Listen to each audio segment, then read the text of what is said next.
প্রতারণা বলতে আর কি, তারা আর কি দালালের মাধ্যমে যায়, ওরা আর কি প্রতারণা হয় আর কি। আসসালামু আলাইকুম। ওয়ালাইকুম আসসালাম। কেমন আছেন ভাই? এই তো ভালো। কোন দেশ থেকে আসলেন? দুবাই থেকে। দুবাই থেকে। কি অবস্থা এখন? দুবাইয়ের অবস্থা ভালোই আর কি, যার যার ক্ষেত্রে আর কি, কেউ ভালো আছে কেউ খারাপ আছে, যার যার পরিস্থিতি আর কি। আপনি কেমন আছেন? আমার অবস্থা মোটামুটি ভালোই আর কি। ভালোই। ভালোই। কি করা হয় ভাই ওখানে? ওইখানে আর কি কোম্পানিতে জব করি। কোম্পানি থেকে কোনো সমস্যার মধ্যে পড়েছিলেন? সমস্যা এমনি আমার কোনো সমস্যা নেই, বিশাল ভিসা মারি যে 2 মাস আগে রেন হয়েছে।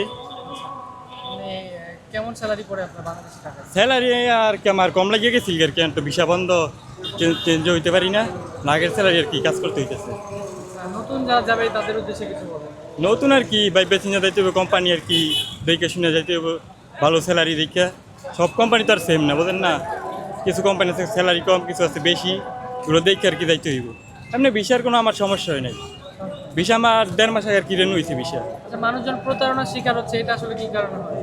প্রতারণা বলতে আর কি, তারা আর কি দালালের মাধ্যমে যায়, ওরা আর কি প্রতারণা হয় আর কি, দালালের মাধ্যমে আর কি। আপনার তো কোনো সমস্যা হয় না তাহলে? আমার এমনি সমস্যা নেই কোনো আর কি, এমনি সব মিলে ভালো আছে? এমনি ভালো আর কি, ভালোই আছি আলহামদুলিল্লাহ। ঠিক আছে ভাই, থ্যাংক ইউ ভাই। আর কি।